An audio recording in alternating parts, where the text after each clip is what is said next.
Malaria, dengue లాంటి వ్యాధులు దరిచేరకుండా ఉండాలంటే మన పరిసరాలు పరిశుభ్రంగా ఉంచుకోవాలని జిల్లా మలేరియా అధికారి డాక్టర్ శ్రీధర్ అన్నారు. మంగళవారం ఆయన మున్సిపల్ కమిషనర్ సివిఎన్ రాజుతో కలిసి 5వ వార్డులోని శ్రీరామ్ కాలనీలో పర్యటించి మూతలేని తొట్టెల్లో అలాగే పగిలిన క్యాన్లలో నిల్వ ఉంచిన నీటిని పారబోయించారు. ఆరోగ్య మున్సిపల్ మెప్మా సిబ్బందితో కలిసి కాలనీలో డ్రై డే నిర్వహించారు.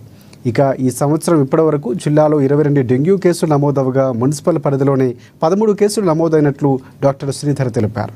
జిల్లా కలెక్టర్ ఆదేశాల మేరకు అర్బన్ యాక్షన్ ప్లాన్ నేటి నుంచి అమలు చేస్తున్నట్లు వివరించారు.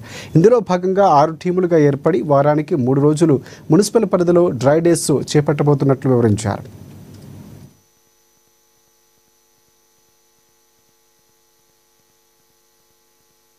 ఈరోజు మన ఆదిలాబాద్ మున్సిపల్ ప్రాంతంలోని Sriram Nagar colony ward number 5కు మేము డ్రై డే కార్యక్రమాలు చేయడానికి మున్సిపల్ కమిషనర్ గారితో పాటు రావడం జరిగింది.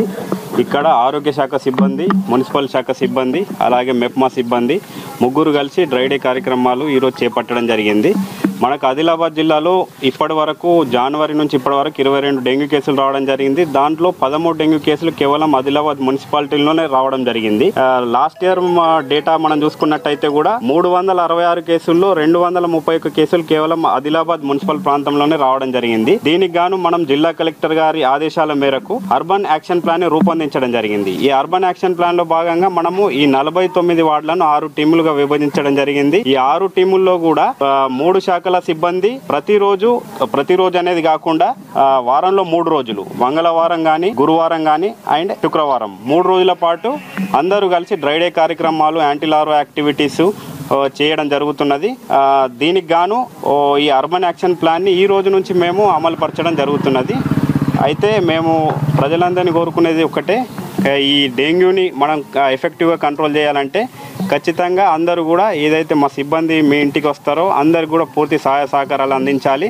అలాగే మీరు కూడా ప్రతి శుక్రవారం రోజు డ్రై డేగా పాటించాలి. మీ ఇంటి చుట్టుపక్కల పరిసర ప్రాంతాలను అన్నింటినీ కూడా శుభ్రంగా ఉంచుకోవాలి.